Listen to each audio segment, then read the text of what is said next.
사업은 정답도 없고 정해진 길도 없습니다. 다만 전략적으로 합리적이고 수긍이 가는 계획이 있어야겠죠. 이번 머지포인트 사건은 그런 계획의 실패를 참혹하게 보여주는 사례라고 할 수 있습니다. 머지포인트는 전국 2만여 개의 가맹점에서 무조건 무제한으로 20% 할인을 해준다는 충격적인 컨셉으로 시장에 등장했습니다. 다른 상품권, 포인트들과는 비교할 수 없을 정도의 압도적인 할인율로 소비자들의 이목을 끌기에는 아주 충분했죠. 그래서 현재 누적 회원 100만 명, 일 평균 접속자 수 20만 명, 포인트 발행 금액은 1,000억 원, 정말 놀라운 성과를 굉장히 짧은 시간 내에 이뤄냈습니다. 그런데 21년 8월 12일 갑자기 법률상의 이유로 가맹점 수를 축소한다 발표를 한 이후에 굉장히 큰 이슈가 터지게 되었죠. 이 이슈에서 머지포인트가 잘못한 점을 정리하면 다음과 같습니다. 자, 첫 번째, 선불로 돈을 받아서 포인트를 발행하는 것은 전자금융업에 등록해야 되는데 그렇지 않았다는 점. 두 번째, 그래서 이에 대한 사업을 계속해서 지속할 수 없겠다라고 판단을 한 뒤에 가맹점 수를 축소하는데 이 과정에서 대규모 프랜차이즈점에게만 통보를 하고 소상공인들에게는 이에 대한 사실을 알리지 않았다는 점. 그리고 세 번째,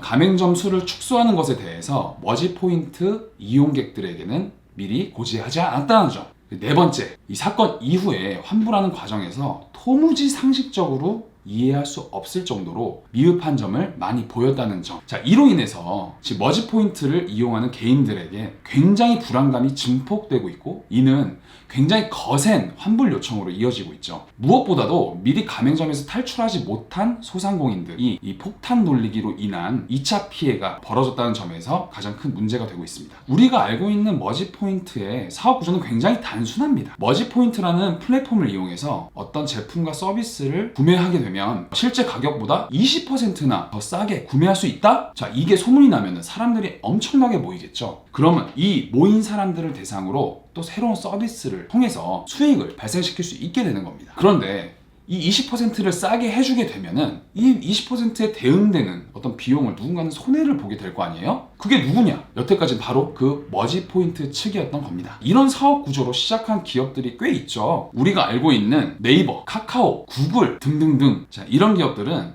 초기에 운영비를 뽑을 수 있는 수익 구조가 없이 적자로 시작하죠. 제가 큰 기업들만 얘기해서 그렇지 몇 년 전만 해도 특정 어떤 어플을 통해서 영화표를 예매하면은 무조건 몇 %씩 할인해주는 그런 서비스도 있었어요. 자, 이것도 초기 손실을 각오하고 소비자들을 모으겠다는 서비스고 결과적으로는 대기업에게 이 서비스를 팔고 큰 돈을 받으면서 나온 걸로 알고 있어요. 다들 그런 비즈니스 모델이죠. 심지어 쿠팡은 미국 증시에 상장된 지금도 적자예요. 계획된 적자라고 얘기하고 있죠. 이런 플랫폼 회사들은 초기의 적자를 다음 단계를 위한 투자라고 생각하고 그런 적자들을 과감하게 끌어안습니다. 그 적자를 회사가 끌어안고 다음 단계로 나아갈 수 있느냐의 문제겠죠. 머지포인트는 그럴 수 있는지 여부를 아직 테스트 해보지도 못한 상태입니다. 머지포인트 측의 실수로 피해를 보게 된 개인들과 소상공인들에게 머지포인트 측은 보상을 하겠다라고 답변을 하고 있는 상태입니다.